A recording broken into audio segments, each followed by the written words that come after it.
Madame la présidente, madame la ministre, madame la rapporteure, chers collègues, je veux à mon tour remercier notre collègue Pascal Savoldelli et le groupe communiste de nous permettre une nouvelle fois de débattre de l'impact du numérique sur le travail, des nouvelles formes de travail, de la plateformisation et de ce qu'on appelle plus communément l'ubérisation.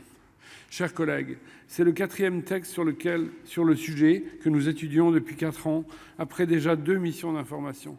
Et je ne compte pas le nombre de textes déposés pour continuer d'alimenter nos réflexions.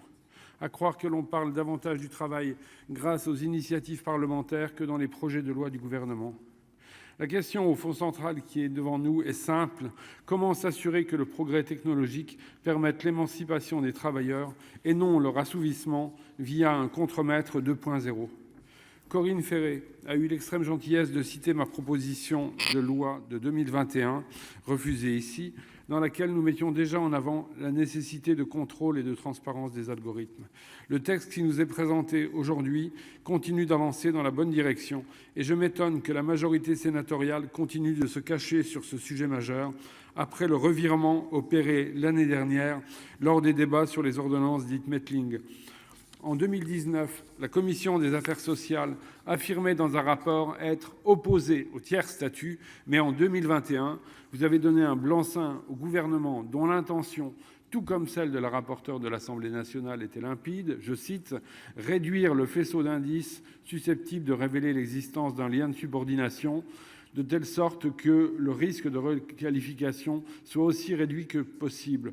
Je ne fais que vous citer, Madame la Ministre, puisque vous étiez la rapporteure sur ce texte. Vous oubliez pourtant que nombre de ces travailleurs sont des indépendants fictifs, comme les a qualifiés la Cour de cassation.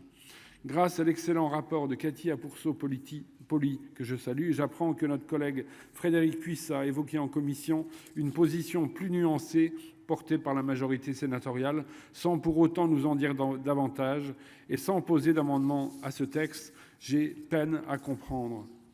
Et si je peux rejoindre notre collègue Pascale Gruny sur le fait qu'il faille s'assurer que les textes que nous votons soient en conformité avec la directive de Nicolas Schmit en cours de discussion au niveau européen et que vous n'avez même pas cité, Madame la Ministre, je ne peux dès lors que vous appeler toutes et tous à voter la proposition de résolution européenne que j'ai déposée hier avec mes collègues Monique Lubin et Laurence Harribey. Nous y appelons le gouvernement à soutenir ces directives qui garantissent de véritables droits aux travailleurs des plateformes.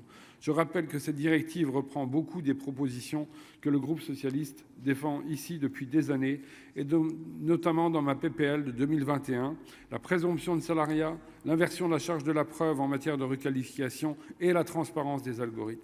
Cette directive reprend par ailleurs une idée que je mets au débat depuis plusieurs années, une adaptation du devoir de vigilance des multinationales à l'ubérisation pour garantir aux travailleurs un ultime filet de sécurité.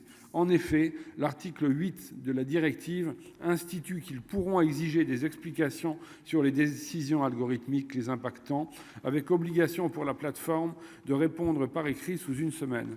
Un article qui est donc en parfaite concordance avec la présente proposition de loi. Mais surtout, chers collègues, en votant ce texte, nous disons au gouvernement qu'il fait fausse route, qu'il doit arrêter de bloquer une directive proposant un cadre de régulation des algorithmes pour la protection des travailleurs de plateforme et espérer son adoption sous la présidence espagnole de l'Union européenne. Dès lors, avec mon groupe, nous vous appelons, malgré les réserves qui ont pu être émises par les uns ou les autres, à voter ce texte. Je vous remercie.